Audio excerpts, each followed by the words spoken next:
Yeah, so we're going to do a wash race between cheap versus expensive.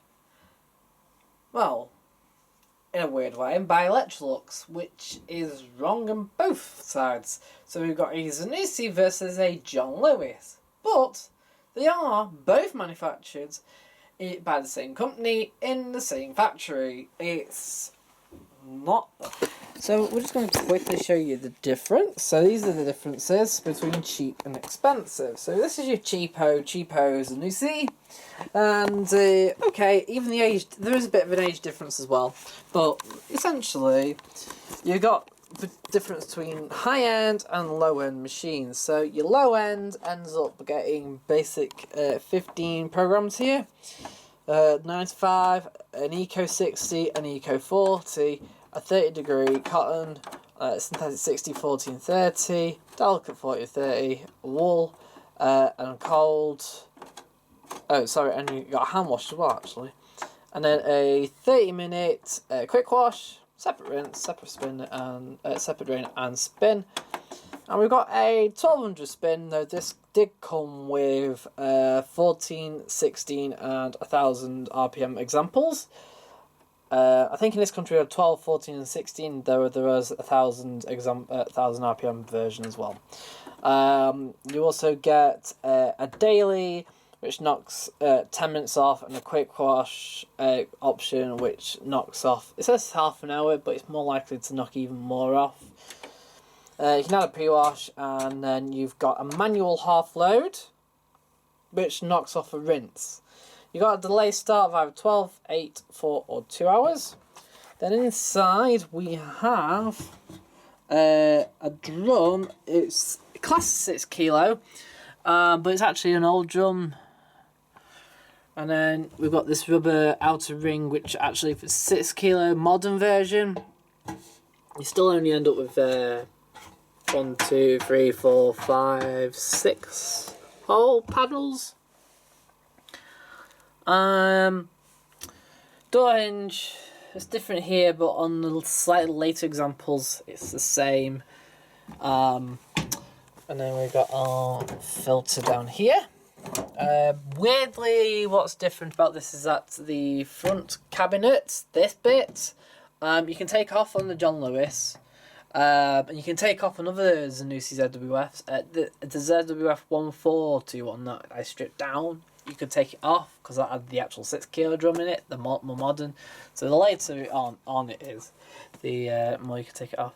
The other thing is there's a serial number and your production number as well. And once they date it, they're welcome to. I think it's 2001. And then we've got our John Lewis JLW 1604. There's the production number. And there's a serial number. And I think this is about 2006, 2007. I'm not too sure. Anyway, we've got a 7 kilo drum. And if you notice, by the 1 kilo, you actually do massively get a bigger drum. The other thing is you get a jet system, and that is the actual difference. On the upper models, including Zanussi, you end up with a jet system.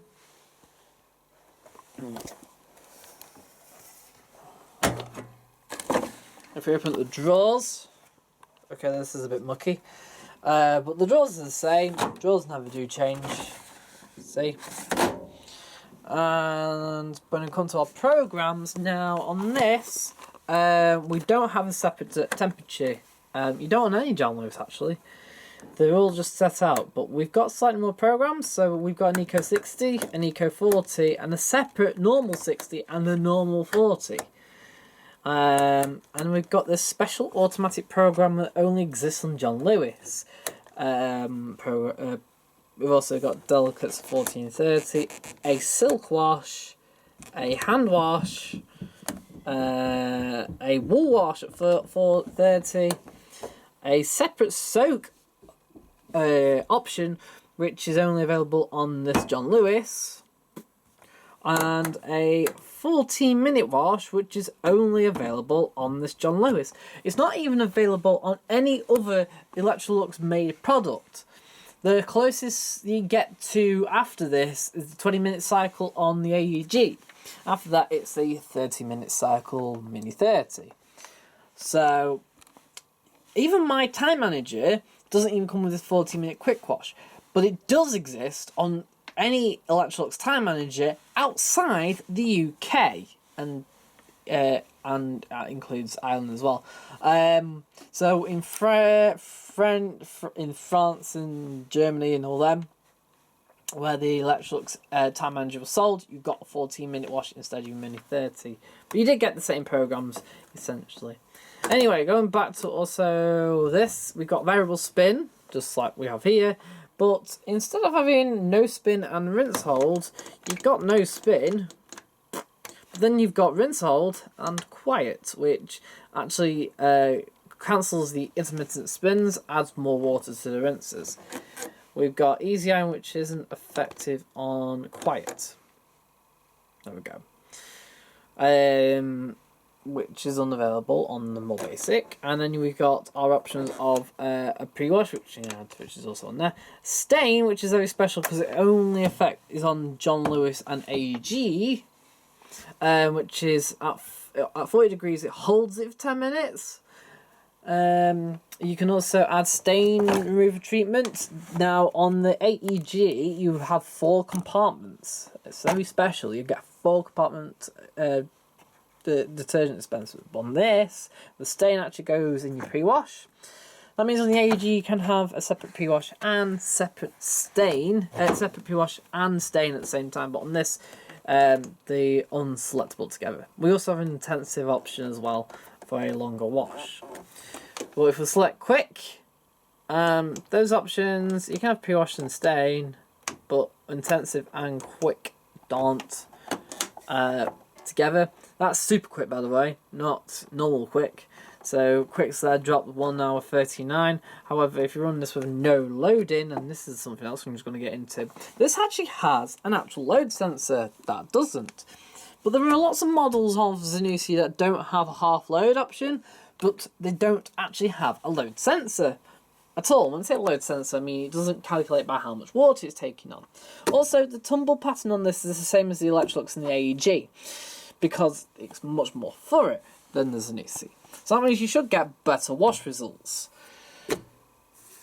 And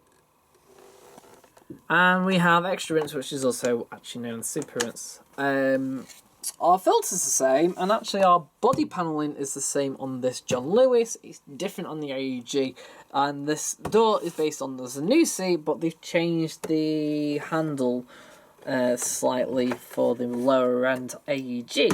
So it's basically, the John Lewis is a mixed bag of bits put together, but this is all unique on top. Weirdly, this doesn't slot into place like the AEG or the Electrolux. I do like it. And then finally, when you get the upper class, you actually get a full delay start of up to, I think it's 20 hours. No having to select a predetermined amount of time like on there. The other thing as well is when you actually run through it, it will tell you where it's up to. It should do anyway. No, it doesn't on this. But on even upper models, now, so this is like a high-end model in comparison to that. The other thing is you have, something I'll show you, this has a brush motor and this has a inverter motor. There we go. Finally, the other thing that John Lewis has, which I've never known Electrolux to have, but apparently does exist. It has a aqua hose with it, which, if it breaks and it leaks, it will shut off the water. But what's weird is that it's not built into the actual machine, so it doesn't lead back into the actual machine and trips the base. It just attaches to the water as normal, and there's no lead to it either. So how is it supposed to know? I will never know. But apparently that's what it's supposed to do, and apparently it's 43 quid to buy. And I've got it. Hang on, let me just show you. So here we go. We've got our aqua stock right here. It goes in there. It's got its own filter. But then I don't really understand how it works, because this... So basically, how an Aquastop works is, this is an outer tube, exactly found how you drain hose, but over the top of a normal inlet hose. But there's supposed to be a wire normally that connects from there to there. The Miele WPS hose actually has its own inlet exactly where it comes in. So the actual valve that opens the water is actually right at the top here. But if this broke and it started leaking, how is it supposed to know to shut off? How weird. Maybe what may happen is that maybe this maybe fill up. When it gets to that point, it starts pushing a pressure away or something. I don't know. It'll be... but anyway, that's 43 quid, which makes it actually quite cheap in comparison to Miele's 150 quid WPS hose. And that's it, really. That's the difference. You get a lot more for your money. Build quality wise, it's a bit more different.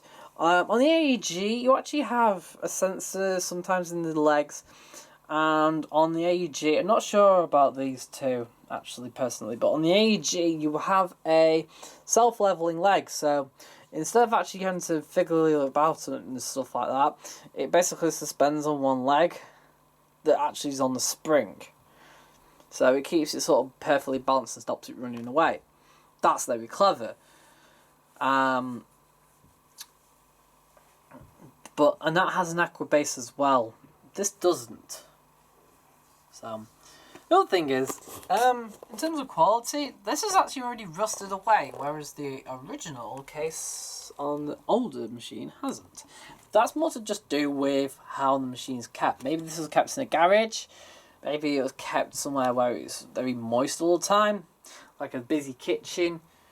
It was with a family. So there you go, there's the difference between cheap and expensive. You don't actually get any more in the way of quality, but your inverter motor is supposed to last longer, because it's got no brushes. But it can still get burnt out, and it does use a board. And I have seen it, but if you go for very cheap, right, sometimes they're made in a different country, and therefore they're made with a different build quality. So sometimes they're nowhere near as good as your more expensive. Now in this case, in the modern generation of John Lewis and AEG compared to the Zanussi, this one in 2014, this is made in Poland, whereas the others are still made in Italy. And there is a massive difference. Including that the filter can't be accessed, but on the John Lewis and the AEG models, you can still access it at the bottom.